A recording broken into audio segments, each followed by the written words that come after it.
Hello. I want to record a short video in response to something I read on a post in the forum, and I think it's very, very common. And I think recording brings me closer to you and hopefully allows me to express things more clearly with the aid of some images. So the first point was yes, many times we hear hurtful things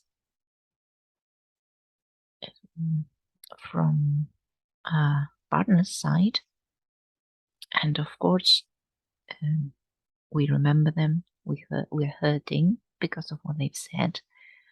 But in one of those insightful moments, my husband told me that he couldn't remember what he said in anger. I was just saying, look, you are okay now, the storm has passed for you, but I'm still hurting because you said this, that, and the other thing. And he was surprised and he said, well, I don't know what I said. I was just angry. I didn't mean it, you know. And I think that is one important way to avoid getting hurt by hurtful words, just to understand that at that particular moment, it's just an expression of an underlying emotion. Something's going on for them, and it comes out that way. It gets aimed, well, it seems to be aimed at us, but it isn't. It's just, they're trying to say, ouch, I'm hurting. Ouch, I'm angry. I need time out. This is too much. I'm overwhelmed. I'm tired. I need to go to the loo. I'm hungry. I'm thirsty. Who knows? It's a way. In a way, I think it must be like having a newborn baby who cries, and especially if it is your first child, you don't know why the baby's crying, and it's a bit like that. We don't say, "Oh, he said wow," or he said "woo," and we say, "Oh goodness, he's saying woo or wah to me, and it's about me, and I'm all hurt because he said I was a woo," and I think it might help us think that way. It's not the sounds that come out of their mouths that matter so much, but the emotion underlying that. So if they are very angry, they can't think straight. If they have collapsed because they are exhausted, they can't think straight, and some words come out of their mouths, but for them it's meaningless noise. And it might be helpful for some of us, at least, to remember that it's meaningless noise. And it doesn't mean they don't love us. It doesn't mean that's what they think about us either. It's just that they are angry. And I think something happens. We can understand that as well, because sometimes when we are angry, we say things we don't mean. So I hope that point was clear. Then I want to show you some interesting videos. I like them so much. They're part of my Resilient Loving book. But I wanted to share them with everybody because I know when we want to have a conversation with our husbands or partners, we want it to go somewhat like this. If the next slide wants to come on. There it is. So we want them to be full in, to drop what they're doing. We want them to have eye contact with us. We want to see this engagement. We want to feel their presence. And they feel that. They feel we are coming to them with this kind of energy of wanting something from them. And they may feel it like this. They may feel they may feel that kind of approach like a combination of a tornado, which is going to suck them in, which is going to send them spinning, and they will end up being very confused and not knowing what the conversation is about, so they start going off track, and feeling exhausted and tired and not knowing how to deal with that. And at the same time, they may hear sounds, the sounds that are coming out of our mouths. They may hear the words, and this is like the noise of thunder, and it may be a bit scary for them, and they may be struggling with coping with maybe the speed in which we speak, the emotions that our words convey. It's like too much sound, and at the same time they are looking at us maybe, and they're seeing all these body languages, and I move my hands a lot, and they see our eyes changing expression, and they see our mouths changing expressions, and it's like lightning. It's too much.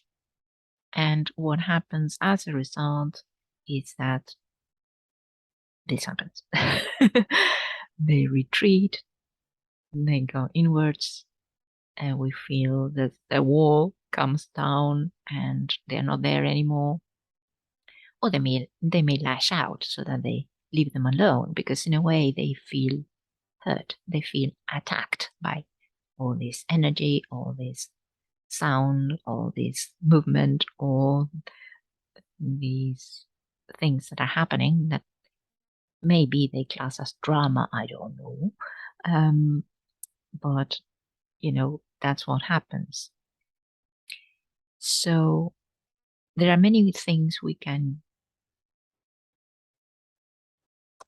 do to try to avoid this, such as, finding the best time to hold a meaningful conversation, or warning them in advance and making sure we speak to the point and we just speak about one topic and we stick to it, and that our sentences are very short and we leave gaps in between them.